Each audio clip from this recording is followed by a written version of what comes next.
Chapitre 38. Action et inaction. 1. Une lubie? Tu sais que mon fils s'est mis en tête de partir en mission humanitaire à l'étranger? Il n'a plus que cette idée en tête. C'est plutôt un beau projet, non? Quand j'étais jeune, c'était aussi ce que je voulais faire. Je me suis acharnée à convaincre mes parents. Ils n'ont jamais rien voulu savoir. Ils ont toujours pensé que c'était une lubie d'adolescente. Et finalement, je me suis rabattue sur la médecine sociale. Mais j'aurais toujours un regret. Bien sûr, j'admirerais mon fils s'il saute le pas. Mais je ne peux pas m'empêcher de me faire du souci pour lui. Cela dit, je ne me hasarderai pas à l'en dissuader. En gros, tu te résignes à ce qu'il vive sa vie. 2. De l'énergie. Maintenant que je suis au pied du mur, il va falloir que je me jette à l'eau. Oh là là, mon patron m'a demandé de prendre en main tout le projet et de m'y investir à fond, mais j'avoue être dans mes petits souliers.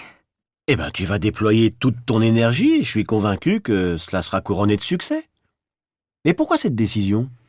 L'entreprise a décidé de mettre le paquet sur ce projet.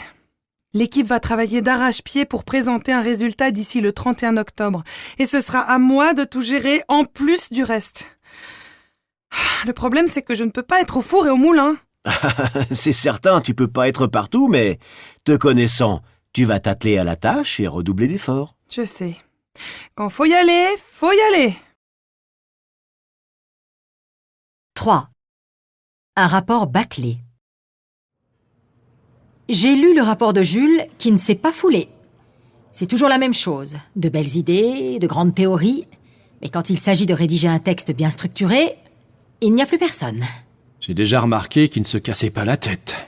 C'est dommage, je persiste à penser qu'il ne manque pas d'intelligence. Mais quel feignant! Quand il y a un document important à rédiger, il traîne des pieds.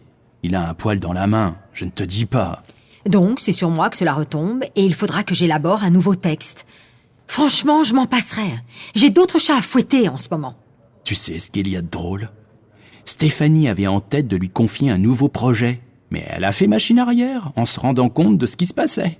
Sur ce, tout reste en suspens.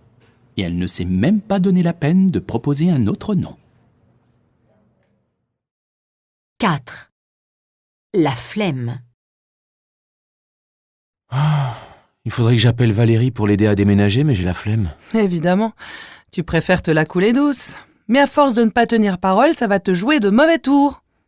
Valérie risque de mal le prendre, à moins que tu ne décides de faire une croix sur son amitié. Tu peux te dispenser de faire ce genre de commentaires. J'ai seulement dit que j'avais pas très envie de l'appeler. Je suis crevé d'ailleurs. En d'autres termes, tu te dégonfles. Merci. La prochaine fois, je m'abstiendrai de te confier mes humeurs.